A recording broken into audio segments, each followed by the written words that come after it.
हमारे माशरे के अंदर ना बड़े ऐसे लोग पाए जाते हैं जो इधर शिर्क का फतवा लगा दिया, इधर बिदअत का फतवा लगा दिया, इसको काफिर कह दिया, इसको मुनाफिक कह दिया, ये दीन से दूर है, ये कुरान की बात नहीं करता, ये हदीस के मुताबिक नहीं चलता। ये कहना आसान है, लेकिन कभी कभी ना ये कहने वाला भी ना वो जिस सफ़ में हम है ना, अल्हम्दुलिल्लाह, मैं एक जुमला कहने लगा हूँ, हमारी सफ़ ना गौसे आज़म वाली सफ़ है। अगर आपकी तवज्जो होगी तो आपको पता चल जाएगा, हमारी सफ़ गौसे आज़म वाली सफ़ है। मेरी और आपकी सफ़ बाबा फरीद वाली सफ़ है, अल्हम्दुलिल्लाह।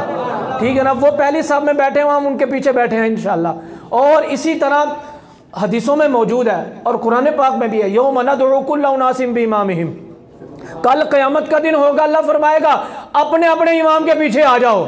ठीक है ना, हमारा इमाम गौसे आज़म है, मेरा और आपका इमाम बाबा फरीद है, और मेरा और आपका इमाम कोई और नहीं बल्कि दाता अली अजमेरी है, और मेरा और आपका इमाम कोई और नहीं बल्कि आला हजरत है। और इनके पीछे पीछे जन्नत में जाएंगे।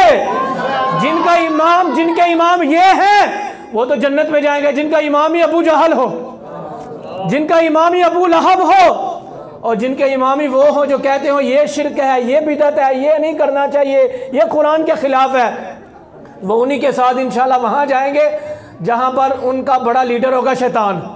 ठीक है ना, हम इंशाल्लाह अल्लाह तबारक व तआला के फजल व करम से दावा नहीं करते, लेकिन रब का फजल शामिल हाल करके ये अर्ज़ करते हैं। लेकिन मैं अर्ज़ ये करना चाहता हूँ, कभी कभी ना वो ये जुमले कहते हैं ये शिरक ये बिदअत है, लेकिन ना कह देते हैं।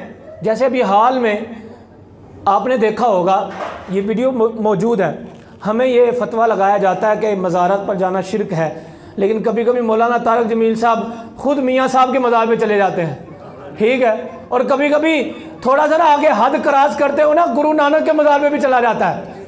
हम तो दाता साहब के मज़ार पे जाएं तो कहते हैं शिरक है, वो गुरु नानक के मज़ार पे मुफ्ती तारक मसूद हिंदुओं के मरकट में जाकर वहाँ पर उनका खाना खाया जिस पर उन्होंने मंत्र पढ़ा हुआ था। हम खाना खाते हैं क्या पढ़ के? 3 मरतबा सूरह इखलास, 1 मरतबा सूरह फातिहा, और जिसको ख़त्म कहा जाता है। ये ख़त्म को माजी के अंदर अभी तक बल्कि बिदअत कहते रहे हैं, लेकिन अल्हम्दुलिल्लाह उनकी ज़ुबान से भी निकल गया, ख़त्म सिर्फ नाम है, नाम अल्लाह का लिया जाता है। ठीक है ना, तो इसलिए ये मैंने इब्तिदान ये अर्ज़ की। बाज़ औक़ात ना कई लोग एतराज़ कर जाते हैं। अभी 2 दिन पहले की बात है, ये हमारे स्टूडेंट जानते हैं, एक शख्स ने एतराज़ किया, ये अभी फ़लस्तीन का मामला हुआ। चूँकि ये भी इस्लाह की बात है, मैं ये अर्ज़ कर दूँ ताकि हमारी इस्लाह हो। आप माशाल्लाह सुन्नी सही अक़ीदा मुसलमान बैठे हैं। एक शख्स ने कहा कि फ़लस्तीन के अंदर 11,000 के करीब लोग शहीद हो चुके हैं, बच्चे भी शहीद हुए, औरतें भी, बूढ़े भी। उसने ना सवाल किया, उसने कहा कि जनाब आप कहते हैं हमारे गौसे आज़म हैं, बड़ी मदद करते हैं, जब उनका नाम लिया जाए वो तो फ़ौरन आ जाते हैं, बल्कि उसने तो इतनी गुस्ताखी कर दी हज़रत, उसने यहाँ तक कह दिया, समझाने के लिए कह रहा हूँ, उसने कहा नऊज़ बिल्ला आप कहते हो ना नाला खुल जाए तो तुम्हारे गौसे आज़म आके खोलते हैं, यहाँ तक जुमला कह दिया। अब क्यों नहीं गौसे आज़म मदद कर रहे? वहाँ जाए ना गौसे आज़म। अल्लाह अकबर, इतराज़ उसने बहुत बड़ा कर दिया था। अब उससे बहस भी हो सकती थी, जवाब भी बहुत हैं, लेकिन मैंने उससे एक ही जवाब उसको दिया, लेकिन उसका आगे से अभी तक जवाब नहीं आया। वो जवाब उसको यही दिया कि जनाब पहली बात यह है, सबसे पहला जवाब जो तुम्हारे बड़े हैं ना उनकी किताबों में पढ़ लो, वो तो ख़ुद अपनी किताबों में गौसे आज़म को गौसे आज़म लिखते आए हैं। हमारे उलमाए किराम इस वाक़े का इनकार करते हैं कि ये वाक़या ठीक नहीं है। वो कौन सा? वो धोबी वाला वाक़या। अशरफ अली थानवी ने अपने मलफूजात के अंदर लिखा हुआ है, गौसे आज़म रहमतुल्लाह अलैह का एक धोबी था, वो फोत हो गया, तो फरिश्तों ने पूछा मन रब्बू का, उसने कहा मैं गौसे आज़म का धोबी हूँ। माँ दीनू का, मैं गौसे आज़म का धोबी हूँ। आगे सवालात की, मैं गौसे आज़म का धोबी हूँ। अल्लाह ने कहा जा तुझे बख्श दिया। हमारे उलमा जो आला हज़रत को मानने वाले वो कहते हैं ये गलत वाक़या है, लेकिन लिखने वाला कौन है? अशरफ अली थानवी।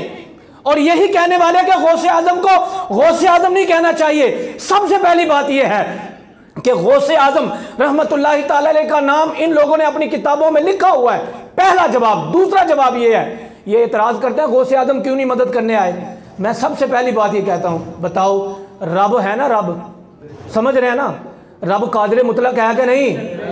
रब सबको बनाने वाला है कि नहीं? ये सारे रब के बंदे हैं कि नहीं?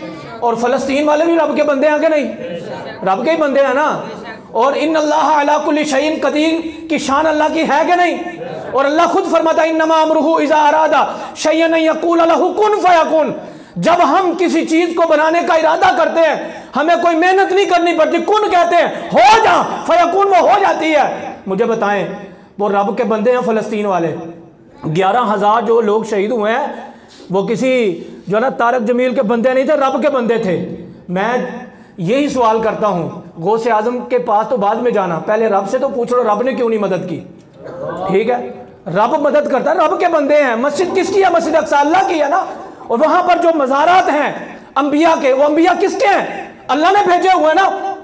और वहां पर जो मस्जिद का तकद्दुस पमाल हो रहा है, रब देख रहा है, लेकिन रब क्यों नहीं मदद कर रहा?